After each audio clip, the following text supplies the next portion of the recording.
140 kvadratli Mirzo Ulug'bek tumani Darxondagi torxonali uyni aynan sizlar uchun obzor qilib ko'rsataman. Assalomu alaykum hurmatli obunachilar. Bugun sizlarga ma'lumotlarni aytib o'tdim. Darxonda joylashgan to'rxonali uyimizni obzorini qilib ko'rsatamiz. Yaxshilab joylashib olinglar. Sovuq kunlarda bitta yoningizga choyni qo'yib bemalol tomosha qilishingiz mumkin bu xonadonimizni. Demak, kiraverish eshigimizdan boshlaymiz. Eshikdan kirdik. Bu yoqda mana domofonlarimiz bor. Bu yoqda esa bizning kattagina stroyniy shkafimiz bor. Bu yoqda o'tirib, bemalol oyoq kiyimlaringizni ham kiysangiz bo'ladi. Uyimizda 100% topli pol, hurmatli obunachilar. Bu yoq bizni mehmonxonamiz, ya'ni studiya formatida qilingan. Yumshoq mebellarimizga ham ahamiyat berasiz. Kojinni qilingan va bu yoqda bizni televizorniy zonamiz va o'zining komodlari bilan qaranglar. Svetlarimiz ham, lustralarimiz, neobichniy lustralar.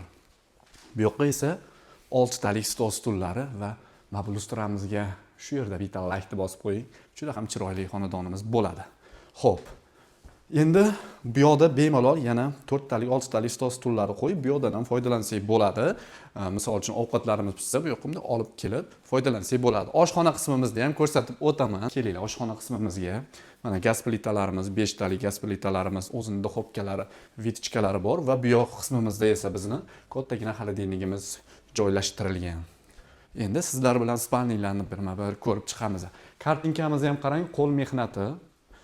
Xo'p, bitta kattalar spalnisiga kiramiz. Mana spalnimiz, chiroyligina lustralari, konditsionerlari, bu yoqda esa shkaflar, biralari, bu yoqda esa katta ayollarimiz uchun komodlarimiz. Bu yoqqa televizoringizni o'rnatib qo'ysangiz bo'ladi va bu uyimizni juda ham kattagina bo'lgan. Bu yoqda garderobniy xonasi bor va bu yoqda sanuzel qismimiz joylashgan. Ko'rishingiz mumkin. Sanuzelimiz ham ideal darajada, tahorat uchun ham joylari bor va dushovoy qilingan. Yuringlar, endi qolgan xonalarni ko'rib chiqamiz. Eng sifatli narsalar ishlatilgan, eshiklarimizga ham ahamiyat berasiz. Eng sifatli eshiklar va patologimizni qarang, juda ham baland. Xo'p, koridor bo'ylab kelganimizda bizni to'g'rida umumiy sanuzel qismimiz joylashgan, ko'rishingiz mumkin.